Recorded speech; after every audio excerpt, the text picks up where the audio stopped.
ایک ایسی کیفیت صحابہ کرام کے درمیان پیدا ہو گئی، بالکل سراسیمگی کا عالم ہو گیا۔ صحابہ کرام میں 3 ٹولی لوگ ہو گئے۔ کچھ لوگ سرور کائنات کی خدمت میں حاضر ہیں کہ دشمن کا تیر اور تلوار آئے تو ہماری پیٹھوں پر لگے، اور سرور کائنات صلی اللہ علیہ وسلم کے جسم پاک پر ایک تیر اور ایک تلوار بھی نہ پہنچے۔ اور کچھ لوگ یہ سوچ رہے تھے کہ جب سرور پاک زندہ نہیں ہیں تو ہم زندہ رہ کر کے کیا کریں گے، لڑتے لڑتے شہید ہو گئے۔ اور کچھ لوگ احد میدان سے مدینہ منورہ واپس ہو گئے۔ یہ 3 ٹولی تھی۔ مصعب بن عمیر اسی میں شہید ہوئے۔ جب شہید ہوئے حضرت مصعب بن عمیر، تو جب ان کے لاش کے پاس نبی کریم صلی اللہ علیہ وسلم تشریف لے گئے، صحابہ نے عرض کی یا رسول اللہ، مصعب بن عمیر وہ ہیں کہ ان کے پاس کوئی کپڑا نہیں ہے کہ کفن دیا جائے، ایک چادر ہے مصعب بن عمیر کے اوپر۔ میرے آقا ارشاد فرماتے ہیں وہی مصعب بن عمیر ہے۔ جب مکہ میں تھا تو سب سے خوش پوشاک تھا، سب سے خوش خوراک تھا، سب سے اچھی خوراک اگر کسی کی تھی تو مصعب بن عمیر کی تھی، سب سے اچھا لباس اگر کسی کا تھا تو مصعب بن عمیر کا تھا۔ مگر آج جسم پر صرف ایک چادر ہے مصعب بن عمیر کے، اور جب کفن دینا ہوا تو کوئی دوسری چیز نہیں۔ صحابہ نے عرض کی یا رسول اللہ، یہ چادر بھی اتنی چھوٹی ہے کہ سر کو چھپاتے ہیں تو پیر کھل جاتا ہے، پیر کو اگر چھپاتے ہیں تو سر مصعب کا کھل جاتا ہے، کیا کریں؟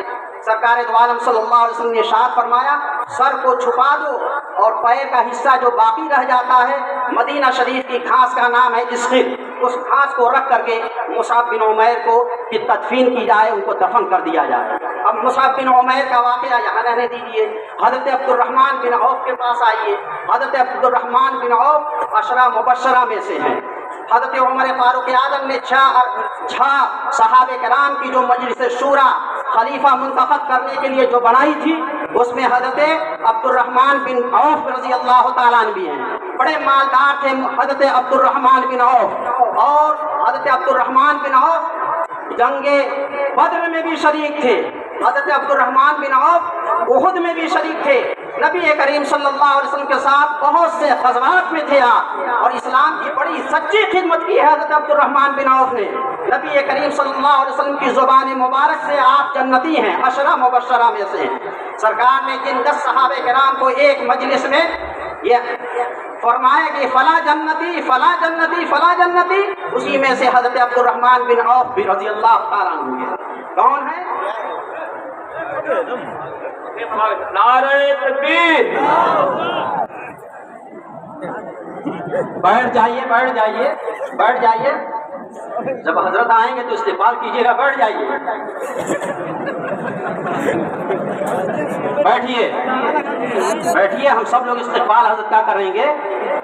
مزاج بنائیے حدیث رسول سننے کا، مزاج بنائیے دینی بات سننے کا، یہی حال رہے گا آپ کا، صرف ادھر ادھر چکمک چکمک تو لوگ آپ کو کہاں لے جائیں گے کچھ نہیں پتا چلے گا۔ حالات دگرگوں ہوتے جا رہے ہیں اور آپ کو سمجھ میں نہیں آ رہا ہے۔ درود شریف پڑھیے، اللہم صلی علی سیدنا و شفیعنا و نبینا و طبیب قلوبنا و مولانا محمد و بارک وسلم صلاۃ و سلام علیک یا رسول اللہ۔ حضرت عبد الرحمن بن عوف رضی اللہ تعالیٰ جو عشرہ مبشرہ میں سے ہیں اور اسلام کی بڑی خدمت کی، سرکار کی زبان مبارک سے آپ جنتی ہیں۔ ایک مرتبہ دسترخوان پر بیٹھے کھانا کھانے کے لیے، اور دسترخوان پر مختلف قسم کے کھانے چن دیے گئے، قسم قسم کے کھانے ہیں، اور اب لوگ انتظار کر رہے ہیں کہ اہل مجلس کہ حضرت عبد الرحمن بن عوف بسم اللہ کریں تو ہم لوگ بھی کھانا کھائیں۔ مگر حضرت عبد الرحمن بن عوف کی آنکھوں سے آنسو جاری ہو گئے۔ اللہ اکبر، کیا بات ہو گئی؟ کیوں حضرت عبد الرحمن بن عوف رو رہے ہیں؟ لوگوں نے پوچھا آپ کے سامنے کھانا رکھا ہوا ہے، کھانا کھانے کے لیے ہے، آپ دن بھر روزہ تھے، صرف افطار آپ نے کیا ہے، اس کے بعد کوئی کھانا نہیں لیا ہے، آپ کھانا کھائیے۔